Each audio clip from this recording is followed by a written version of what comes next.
行政院要来做组织的改革，也毋过民进党的立委的版本甲行政院的真无共，国民党的立委嘛无共的意见，尤其是高等教育要来并入到科技部，教育部长讲牵涉的范围真宽，都要深入来讨论。另外，针对到数位发展，总统讲要来成立到数位发展部，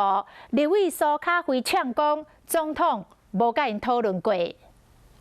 就是因为有沟通，所以我们要多听各方的意见。行政院长苏贞昌则挂保证，部会组织改革拢朝好势。不过，查某囝苏卡辉苏雄雄安尼讲，总统从来没有跟我们讨论过这样的事情。那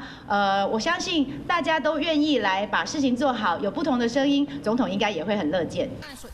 今年5日控总统连任演说，则讲要成立数位发展部会，建议嘛拢计划好啊。立委所讲，因要爱是委员会，刚刚这个方向，大家想法拢无同。未来还会跟党团报告，并尊重党团的意见，最后还是会尊重立法院的立法权。组织改革，民进党立委提案的修法版本，和正义无同的，除了数位发展部变做数位发展委员会，交通甲建设部恢复做交通部，还有教育部改做国民教育部，高教并科技部改做科技甲高等教育部，废侨委会改做外交甲侨务部，废体育会改做国防甲体育军人部。哪一些阶段呢？